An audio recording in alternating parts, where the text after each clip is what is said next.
Hello and welcome to UJtv, your #1 spot to find out what's hip and happening in and around the University of Johannesburg. We've got a really great show lined up for you today. My name is Miguel Couto. Now our first stop is at FADA, where we check out what the young design students had to do as they were showcasing their fashion.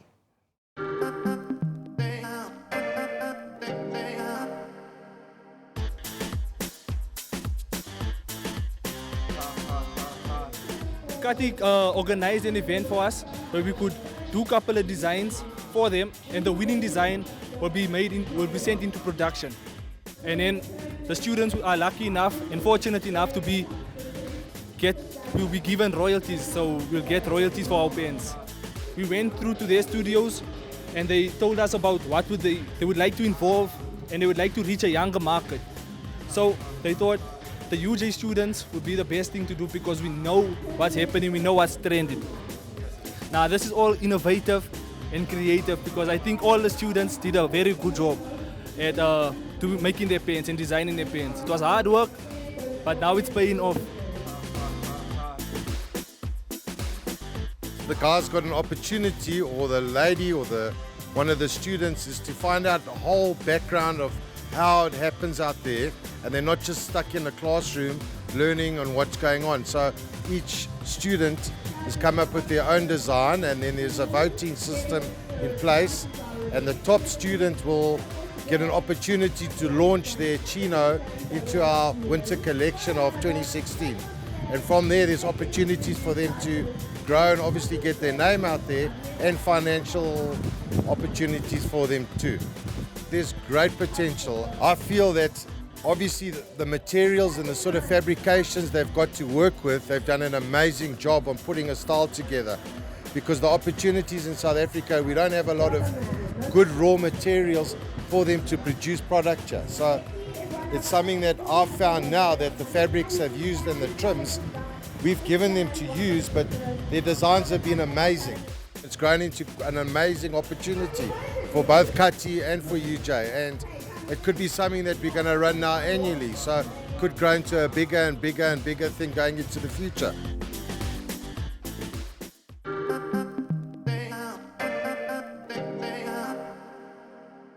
It's really encouraging to see that some big brands are taking an interest in our design students. Moving on to something a little bit more serious. Previously on a UJtv News, we mentioned the cross-campus debate regarding the renaming of residencies. We were there, of course, to check out each and every single argument.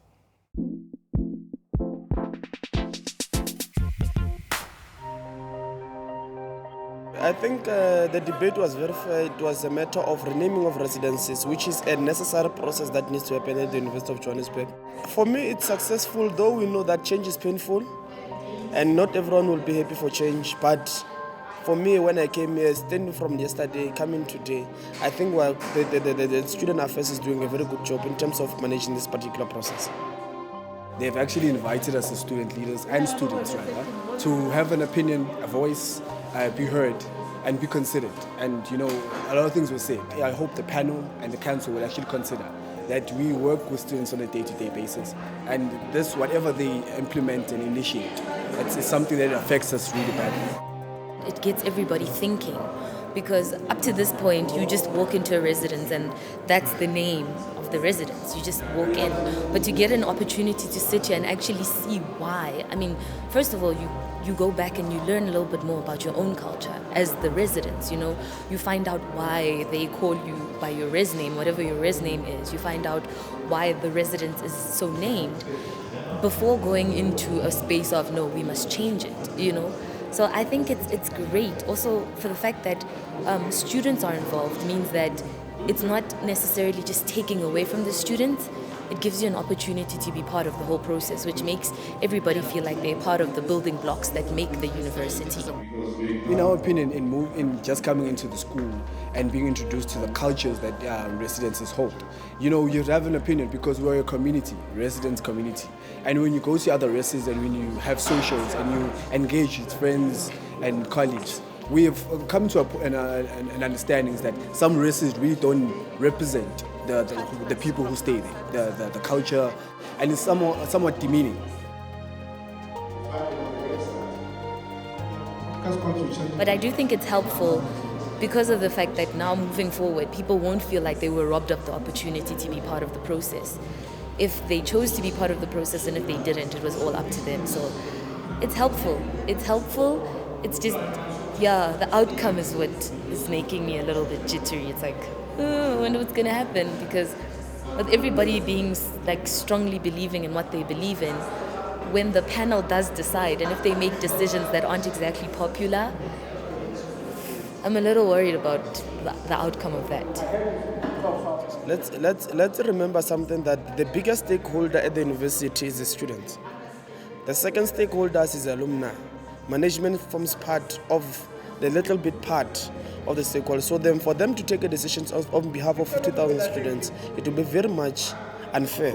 So it's a good thing that they involve all the students, that students must have views, so that tomorrow when you leave, we had a part that you have played at the University of Johannesburg. 10 years down the line, we've had numerous students playing a part of the change that has happened.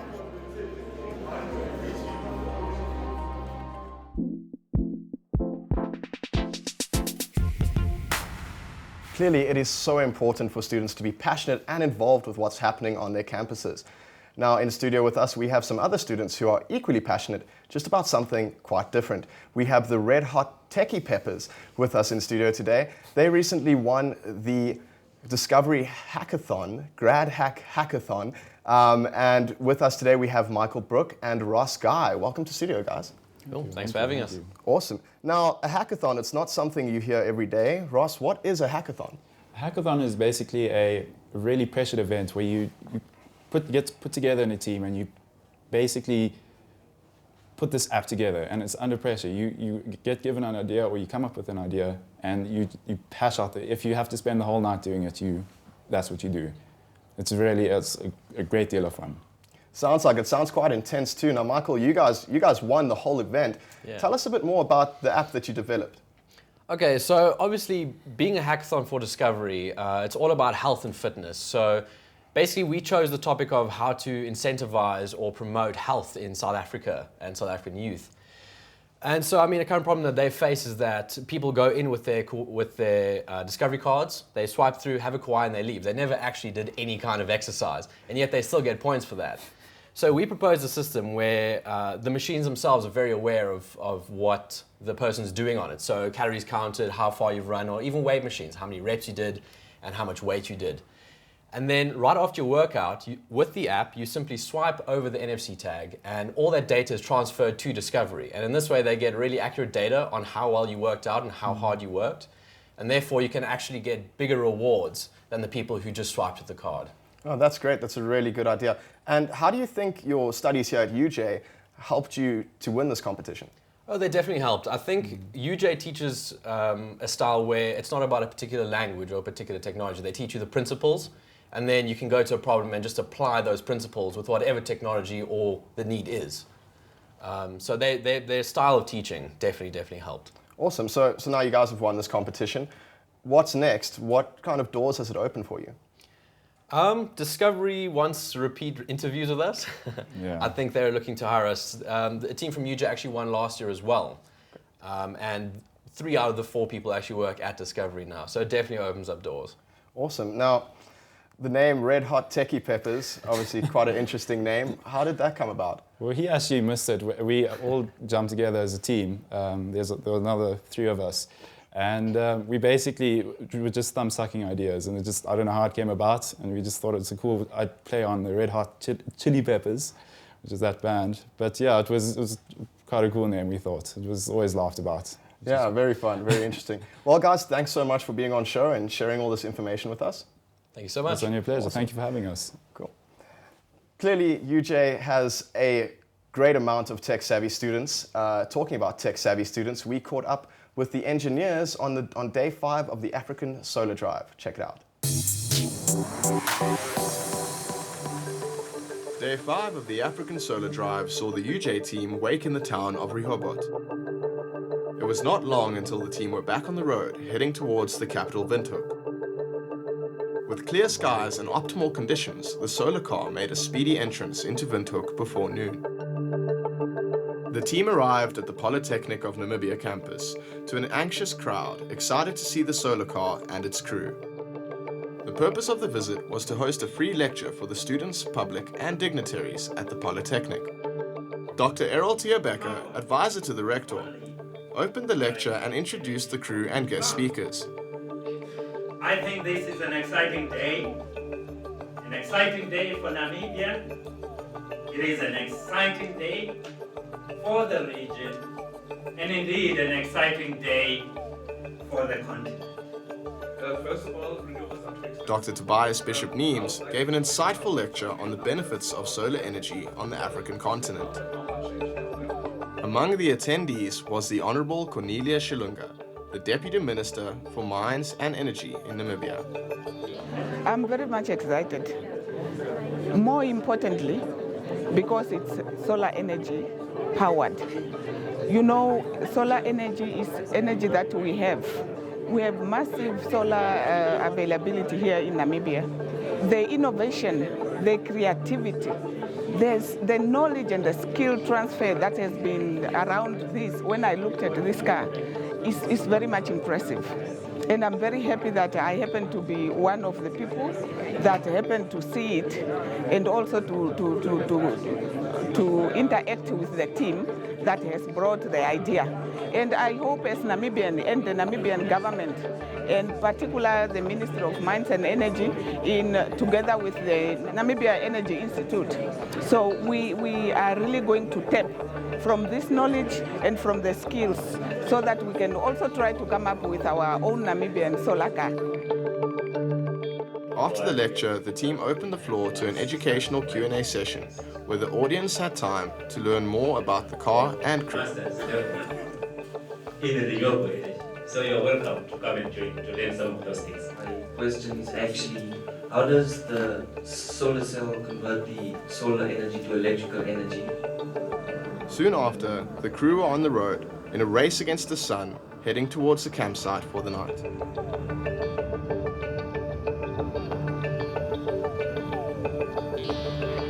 However, the sun set quicker than expected, and the crew were forced to pack up the solar car into a van and end the day's journey in convoy.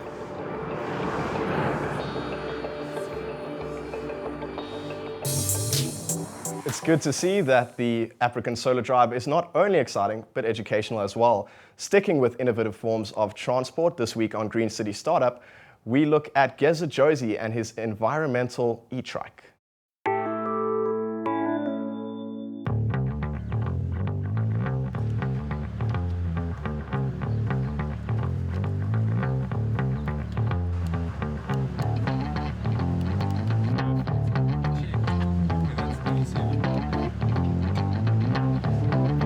Today we're in downtown Johannesburg.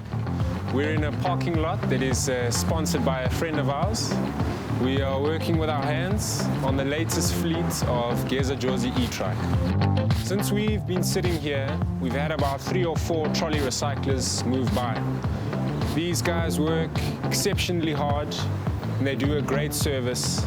And unfortunately, they aren't supported yet by government and society. These individuals, for me, are a great inspiration. They have a great entrepreneurial spirit, and they just need a leg up. We're currently working on the second version of the Geza Josie e-trike, which is very similar. We have a 500-watt motor, we have motorcycle-style disc brakes, and we still have the interesting hooter. What we have changed is we've changed the battery capacity. So we've built a compartment within the box that houses a secondary battery unit. At the moment, we're just making sure that the wiring is working, that the battery is up to scratch, and tightening the last few nuts and bolts. It's been about a year since I started working on the project, and it's fantastic to see where it's gotten to. It's not a total surprise. It's planned. I'd always wanted to be here, and it's worked out perfectly. There have been a lot of people and organizations along the way that have made this possible. I'd say probably the biggest contributors at present have come from the University of Joburg, Resolution Circle, and the City of Joburg. who through the Green City startup connected me with some good people. What we are trying to do is to change the system that they use. And we're hoping that through this initiative, not only will we make it easier for them to transport their waste, but we're hoping that this vehicle and the transformation of these guys can become a motivating factor for households. In 2030, we are running out of landfill space, and it's our duty to reduce the amount of waste that is going to landfill, and these individuals are going to make it happen.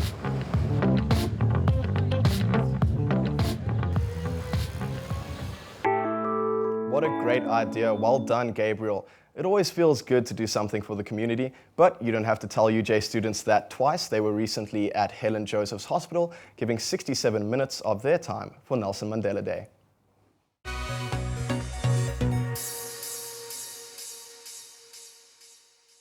Helen Joseph Hospital was a hive of activity as eager UJ students started their contribution to the UJ Mandela Day initiative, organized by the UJ Community Engagement Office. Some students cleaned the surrounding areas of the Bunting Road campus, and others spent 67 minutes serving at the Helen Joseph Hospital. They started with cleaning the premises, picking up papers and doing a real cleanup. And then they went into the hospital to go and do the dishes. Some of them were making beds, they were cleaning windows. We're here to give our 67 minutes for Mandela Day. We cleaned inside the wards, we picked papers outside the yard, we went to their garden also. It's going great, hey? We're doing this for our community and we're improving our community. And then this is for our kindness. So we're not going to do it for 67, but we're going to do it for the whole year. So we help people. Nelson Mandela, Nelson. The jovial students sang Nelson Mandela songs in the corridors of the hospital, lifting the spirits of patients and staff alike.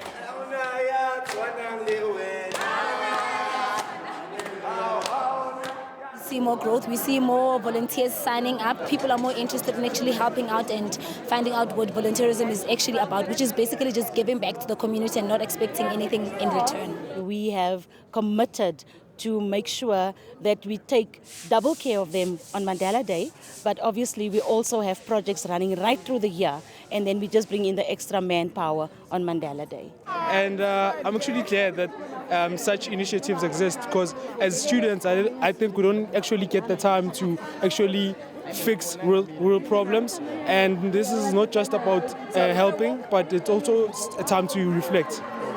7 minutes for Nelson Mandela was a great success, with some students pledging to spend more time at this facility.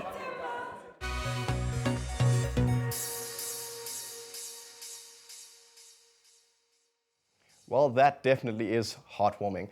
It's been a positive and inspiring show, but on that note, it is time for us to go. But do not fear, you can always check us out on Facebook at UJtv or follow our Twitter handle at UJtelevision. From me, Miguel Couto, and the whole team here at UJtv, goodbye.